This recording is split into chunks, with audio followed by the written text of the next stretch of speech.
नमस्कार सम्मानित साथियों, आज मैं अपने YouTube के चेत जाओ चैनल की ओर से आप सबके साथ उत्तराखंड राज्य आंदोलनकारियों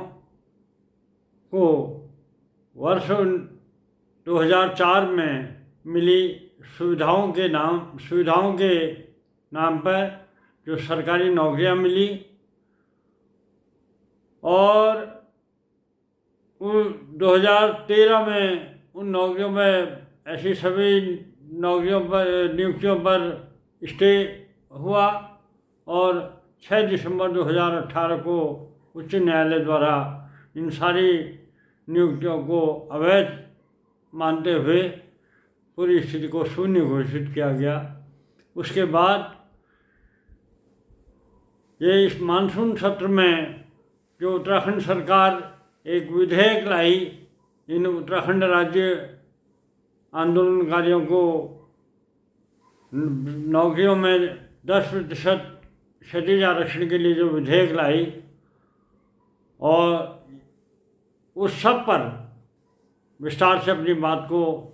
बताना चाहूँगा कि क्या फैक्ट है, क्या वास्तविकता हुई और विधेयक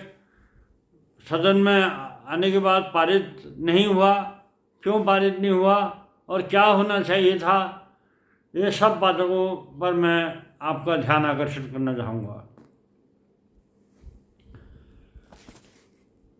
सबसे पहले तो 6 सितंबर को उत्तराखंड सरकार द्वारा उत्तराखंड राज्य आंदोलन के चिन्हित आंदोलनकारियों व उनके आश्रितों को राजकीय सेवा में आरक्षण विधेयक पेश किया गया। इस विधेयक को पेश किए जाने का समाचार हमें 7 सितंबर को विभिन्न समाचार पत्रों में और मीडिया में देखने को मिला, और जहां ये आशंकाएं लगाई जा रही थी कि अगर जब 2004 में हुई नियुक्तियों को जब उत्तराखंड उच्च न्यायालय द्वारा अवैध बता दिया है अपने आदेश में, तो अब जब ये विधेयक आ भी रहा है तो ये जनरली सामान्यतः कोई भी विधेयक तात्कालिक प्रभाव से लागू होता है, लेकिन ऐसे इसमें क्या होगा और अगर पूर्वगामी प्रभाव से भी होगा तो उत्तराखंड उच्च न्यायालय के निर्णय के परिप्रेक्ष्य में वो क्या होगा, इन तमाम बातों को लेकर आशंकाएँ थी। लेकिन 7 सितंबर को 6 सितंबर को जो विधेयक पेश हुआ सदन विधानसभा में, तो 7 सितंबर को तमाम मीडिया में जो बात सामने आई इस विधेयक के बारे में, तो ये विधेयक को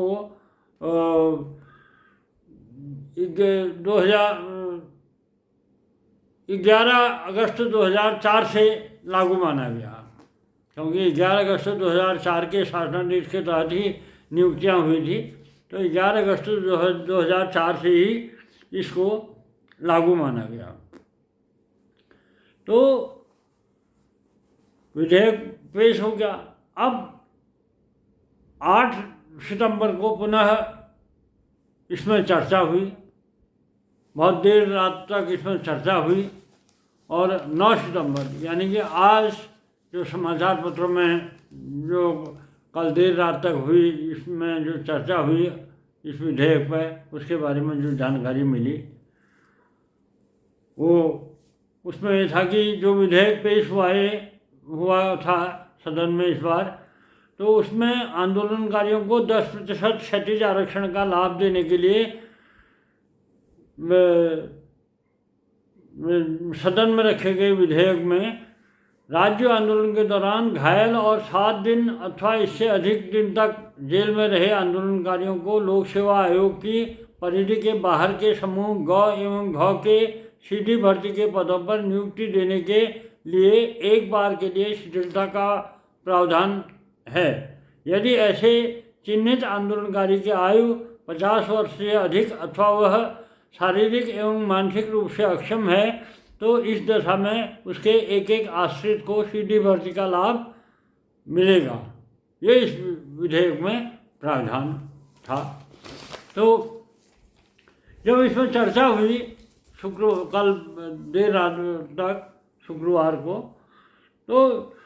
जो समाचार पत्रों के द्वारा, जैसे आज हिंदुस्तान में बहुत अखबार में तो इसको लेकर हमें सबको उत्सुकता थी कि क्या हुआ सदन में, क्या हुआ करके, लेकिन हिंदुस्तान आज के 9 सितंबर के हिंदुस्तान में जो पूरी डिटेल में खबर आई है, उस हिंदुस्तान के मुताबिक शुक्रवार को देर रात इस पर हुई चर्चा में उपनेता प्रतिपक्ष भुवन कापड़ी ने सवाल उठाते हुए कहा कि इसमें लोक सेवा आयोग के पदों को भी शामिल किया जाए। उन्होंने इस पर पुनर्विचार की मांग की। नेता प्रतिपक्ष यशपाल आर्य, विधायक मुन्ना सिंह चौहान, विनोद चमोली आदि ने इसका समर्थन किया। चमोली ने कहा कि पूर्व में आरक्षण की बदौलत आंदोलनकारी लोक सेवा आयोग के विभिन्न पदों पर नियुक्त हुए हैं। यदि विधेयक में इसका प्रावधान नहीं करते तो पूर्व में आरक्षण के जरिए नौकरी पा चुके कर्मचारियों के सामने संकट पड़ सकता है। उन्होंने कहा कि इस मुद्दे पर राजनीति करने की जरूरत नहीं है, सभी को एकजुट होकर संशोधन के पक्ष में आना चाहिए, भले ही इसके लिए विशेष सत्र क्यों न बुलाना पड़े। तो संसदीय इस पूरे चर्चा के बाद संसदीय कार्य मंत्री प्रेमचंद अग्रवाल ने पीठ से विधेयक प्रवर समिति को सौंपने का आग्रह किया। इस पर हुई सर्वसम्मति के बाद स्पीकर ऋतु खंडूरी ने विधेयक प्रवर समिति को सौंप दिया। सदस्य नामित होने के बाद समिति 15 दिन के भीतर इसमें जरूरी संशोधन कर विधानसभा को रिपोर्ट भेजेगी। तो ये आज के जो हिंदुस्तान में प्रकाशित खबर है उसके द्वारा ये जानकारी हमें मिली। अब इसमें बात आई है कि राज्य लोक सेवा आयोग की परिधि के पदों को भी इसमें शामिल करने के लिए ये विधेयक को प्रवर समिति को सौंपा गया है कि वो इसका विधिक परीक्षण करके अपेक्षित संशोधन करके विधानसभा के पटल पर पुनः रखेगी। अब ये बात राज्य लोक सेवा आयोग की परिधि के पदों पर भारत का कोई भी अभ्यर्थी आवेदन कर सकता है। आयोग एक संवैधानिक संस्था है और इसकी परिधि में आने वाले पदों को उक्त विधेयक में शामिल करने का अधिकार क्षेत्र प्रवर समिति का नहीं है। नहीं तो इस विधेयक में लोक सेवा आयोग की परिधि के पदों को शामिल किया जा सकता है और न यह अधिकार प्रवर समिति का है, क्योंकि ये एक केंद्रीय संवैधानिक संस्था है और इस लिहाज से जो इसमें संवैधानिक अध्ययन आदि चर्चा करने के बाद, जानकारों से चर्चा करने के बाद ये स्थिति बन रही है। लेकिन अब इसमें जो उच्च न्यायालय द्वारा 6 दिसंबर 18 को पारित आदेश में अगस्त 2004 से हुई सभी नियुक्तियों को अवैध ठहराए जाने के बाद लाए गए इस विधेयक के हर पहलू का विधिक परीक्षण करने के बाद ही इसे सदन में पुटअप करना चाहिए था सरकार को। इसके विपरीत जिस प्रकार विधिक परीक्षण हेतु प्रवर समिति को सौंपा गया, उससे लगता है कि सरकार इसके कई विधिक पहलुओं के प्रति पहले से ही आशंकित थी। तो अब इसमें एक पहलू तो यह है, जो विधेयक पेश हुआ था तभी से मेरी तो कई आंदोलनकारियों से भी बातचीत हुई और सबको बड़ी आशंकाएं थी क्योंकि पूर्व में भी जब 2015 में भी इसे सदन द्वारा पारित कर दिया था और महामहिम राज्यपाल को पास भेजा गया था, लेकिन वो महामहिम राज्यपाल के स्तर से साइन होकर नहीं आया। तो उस सब बैकग्राउंड को देखते हुए इसको लेकर पहले से ही आंदोलनकारियों में भी आशंकाएं थी और मैं समझता हूँ कि सरकार भी इस बात इसके कई विधिक पहलुओं को लेकर आश्वस्त नहीं थी और उसके बावजूद ये विधेयक रखा। तो इस विधेयक को पेश किए जाने से पूर्व जो कार्यवाही हुई उसके बारे में एक जानकारी मेरी जानकारी में यह भी आया है कि जो विधेयक पेश किया जाता है तो उसके उद्देश्य और कारणों को भी उसमें बताया जाता है। तो इसमें जो उद्देश्य और कारण बताए गए इस विधेयक को पेश करने के, तो मुझे मिली जो जानकारी मिली उसके हिसाब से पृथक राज्य प्राप्ति के आंदोलन के दौरान उत्तराखंड राज्य आंदोलनकारियों द्वारा दी गई शहादतों, झेली गई यातनाओं, प्रताड़ना व दमन तथा माननीय उच्च न्यायालय द्वारा इंदिरा साहिनी बनाम भारत सरकार वाद में दिए गए स्पष्टीकरण की अनुसूचित जाति अनुसूचित जनजाति के अतिरिक्त सामाजिक और शैक्षणिक रूप से अन्य पिछड़े वर्गों यथा बाढ़ पीड़ित, चक्रवात पीड़ित, अग्नि पीड़ित, अकाल पीड़ित, युद्ध पीड़ित, दंगा पीड़ित को भी आरक्षण प्रदान किया जा सकता है। के दृष्टिगत उत्तराखंड राज्य आंदोलन के आंदोलनकारियों को राजकीय सेवा में 10% क्षैतिज आरक्षण प्रदान किए जाने हेतु विधेयक लाया जाना प्रस्तावित है। प्रस्तावित विधेयक उक्त उद्देश्य की पूर्ति करता है। तो इस विधेयक को पेश करने से पूर्व जो इसके उद्देश्य और कारण बताए गए वो उसमें भी सवाल हैं। तो सवाल क्या है, अब उसमें बताया गया कि वैसे तो ये इसमें सवाल बताया गया कि इसको पेश राज्य सरकार के स्तर का मामला है या नहीं है। इसके लिए बताया राज्य सरकार के स्तर का मामला ये तब बनता है जब ये इसमें पिछड़े जाति, अनुसूचित जनजाति के अतिरिक्त सामाजिक और शैक्षणिक रूप से अन्य पिछड़े वर्गों के बारे में जो ये प्रावधान किया गया है यथा बाढ़ पीड़ित। अब ये जो आंदोलनकारी हैं वो तो न अनुसूचित जाति से हैं न अनुसूचित जनजाति के हैं जिन्हें कि राज्य सरकार आरक्षण का लाभ देने पर निर्णय ले सकती है। लेकिन अभी जो इंदिरा साहिनी बनाम भारत सरकार का हवाला इसमें दिया गया है इसके उद्देश्य और कारणों में, उसी कहीं से कहीं तक बनता ही था। अब उसमें कहा गया कि अनुसूचित जाति अनुसूचित जनजाति के अतिरिक्त सामाजिक और शैक्षणिक रूप से अन्य पिछड़े वर्ग। अब अन्य पिछड़े वर्ग में क्या आ गए, यथा बाढ़ पीड़ित, चक्रवात पीड़ित, अग्नि पीड़ित, अकाल पीड़ित, युद्ध पीड़ित, दंगा पीड़ित। अब ये आंदोलनकारी इनमें से कौन किस संज्ञा से नवाजे जाएंगे? क्या ये आंदोलनकारी बाढ़ पीड़ित हैं, चक्रवात पीड़ित हैं, अग्नि पीड़ित हैं, अकाल पीड़ित हैं, युद्ध पीड़ित हैं, दंगा पीड़ित हैं जिसके तहत इनको दिया जा सकता है? ऐसा तो नहीं है। तो इसको लेकर भी सवाल है। तो कुल मिलाकर जो पेचीदा परिस्थितियां हैं जो न्यायालय द्वारा दिए गए निर्णय के बाद और पूर्व में भी बिना नियम बनाए महज एक दो शासनादेश जारी करके इनको नियुक्ति भी दे दी, क्षैतिज आरक्षण भी दे दी, और आज फिर सरकार इन तमाम जो विधिक रूप से जो पेचीदगियाँ हैं उन पर एक परिपक्वता के साथ ठोस प्रस्ताव और विधिक संवैधानिक प्रक्रिया के तहत जो किया जाना चाहिए उसके अनुरूप न करके जिस ढंग से विधेयक पेश हुआ है और जिस ढंग से प्रवर समिति को सौंपा गया है उससे तो साफ लग रहा है कि ये शो करने के लिए हो गया कि लो भैया हमने आंदोलनकारियों के लिए विधेयक ले आए हैं। ये तब तक तो ठीक है जब तक सवाल नहीं उठ रहे हैं, क्योंकि जब 2004 में भी जब एक शासनादेश के तहत क्षैतिज आरक्षण भी महज एक शासनादेश के तहत क्षैतिज आरक्षण भी दे दिया गया था और नियुक्तियाँ भी दे दी गई थी और वो चलती रही। तमाम आंदोलनकारी सब लगभग सभी आंदोलनकारी नियुक्ति पा गए तमाम विभागों में। वो तब तक हुआ जब तक कहीं से कोई सवाल नहीं उठे। और ऐसी ही इस विधेयक के परिप्रेक्ष्य में भी मेरा अपना मानना ये है कि अगर कहीं पर से भी इसको चुनौती माननीय न्यायालय में अगर चुनौती दे दी गई तो ये बिल्कुल टेन डाउन हो जाएगा, ये पूरी कार्यवाही टेन डाउन हो जाएगी। क्योंकि जो व्यवस्थाएं हैं व्यवस्थाओं से ऊपर तो कुछ नहीं है।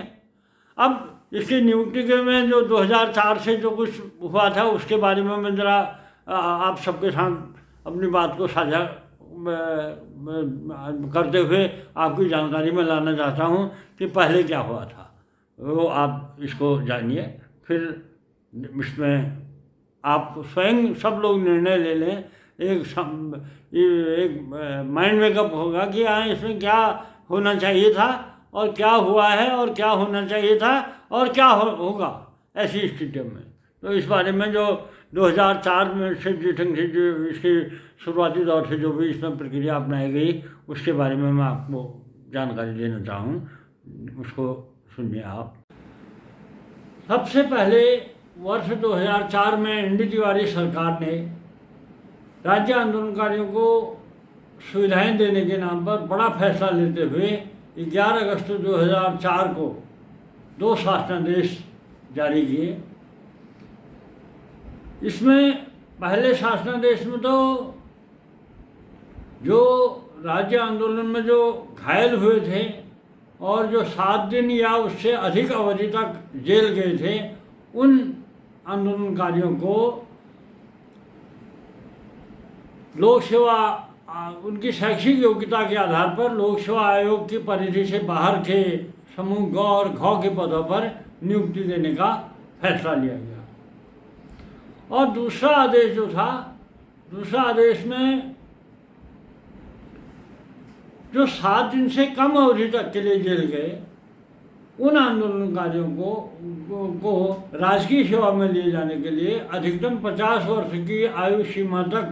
5% अधिमान दिए जाने तथा अगले 5 वर्षों अर्थात 2004-05 से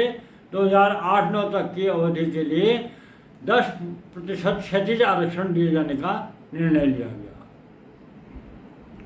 इन आदेशों के तहत तमाम विभागों में आंदोलनकारियों की नियुक्तियां हुई और जो बचे थे वे 10% क्षैतिज आरक्षण के तहत विभिन्न विभागों में रिक्त पदों के सापेक्ष परीक्षा देकर नियुक्ति आदेश का इंतजार कर रहे थे। इसी बीच उच्च न्यायालय में एक जनहित याचिका स्वीकार हुई और 26 अगस्त 2013 को ऐसी सभी नियुक्तियों पर रोक लगा दी गई। इस जनहित याचिका में उच्च न्यायालय द्वारा 6 दिसंबर 2018 को महत्वपूर्ण आदेश पारित करते हुए उक्त शासनादेश के तहत हुई सभी नियुक्तियों को अवैध मानते हुए इस स्थिति को शून्य घोषित कर दिया गया। रोजगार में समान अवसर दिए जाने हेतु संविधान के अनुच्छेद 16(2) में कहा गया है कि राज्य के अधीन किसी भी रोजगार या कार्यालय में नस्ल, जाति, लिंग, जन्म स्थान, निवास या वंश के आधार पर किसी भी नागरिक के साथ भेदभाव नहीं किया जाएगा। और अनुच्छेद 13 यह घोषणा करता है कि मूल अधिकारों से असंगत या उन्हें कम करने वाली विधियां शून्य होंगी। यह उच्चतम एवं उच्च न्यायालयों को शक्ति प्रदान करता है जिनके आधार पर मूल अधिकारों से असंगत विधियों को वे अवैध घोषित करते हैं। यह न्यायालय को नागरिकों के मूल अधिकारों का प्रहरी बनाता है। अनुच्छेद 2 ऐसी नियुक्तियों को रोकता है, जबकि अनुच्छेद 3 में विशेष परिस्थितियों में ऐसी नियुक्तियों के लिए नियम बनाने का अधिकार संसद के पास है। इस हिसाब से देखा जाए तो आंदोलनकारियों की नियुक्ति और क्षैतिज आरक्षण हेतु नियम बनाने के लिए राज्य सरकार को संकल्प पारित कर प्रस्ताव केंद्र को भेजना चाहिए। कुल मिलाकर यह कहा जा सकता है कि सरकार को आंदोलनकारियों को नियुक्ति देने के मामले में बार बार